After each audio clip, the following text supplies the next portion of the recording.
আজকে যে ড্রিঙ্কসটা দেখাবো আমার কাছে মনে হয় যে এই হট টেম্পারেচারে এর চেয়ে বেস্ট ড্রিঙ্কস হতেই পারে না।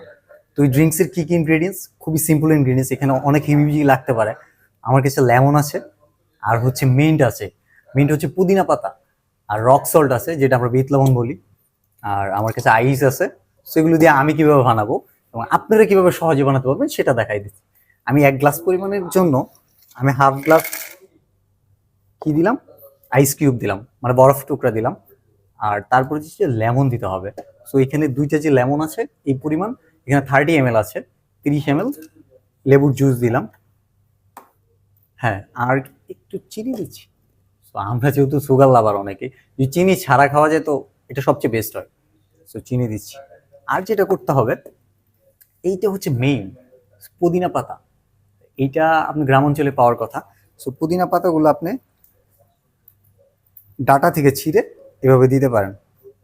সো আপনি পরিমাণ মতো দিতে পারেন, প্রায় 15-20টা পাতা হইলে চলবে। আমি জানি এখানে অনেকে গ্রহণ করবো ভাই হাতে গ্লাভস কই। তো বাসায় যদি আপনি গ্লাভস দিয়ে বানান ফাইন, আর নাহলে হাত ধুইবেন। আচ্ছা, কাজের কথা বলি। অলমোস্ট শেষ।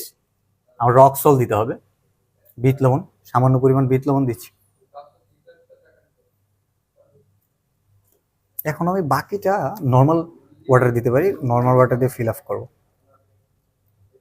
আমার প্রিপারেশন হয়ে গেছে। এখন যদি ব্লেন্ডার থাকে সবচেয়ে বেটার হয়, পুরোটা ব্লেন্ড করে নিব।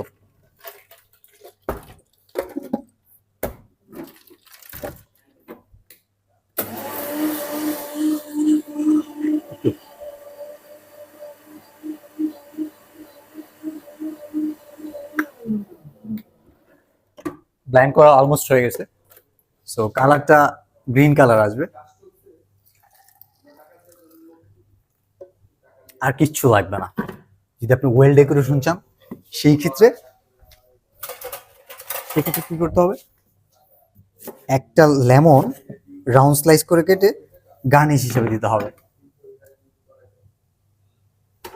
সো একটা জিনিস করা যায়, ব্যাটার গার্নিশ, এগুলো কিন্তু বাসায় করা যাবে। এই দেখেন, ডেফিনেটলি টেস্ট করবেন। ভালো না লাগলে আমি বানিয়ে খাওয়াবো।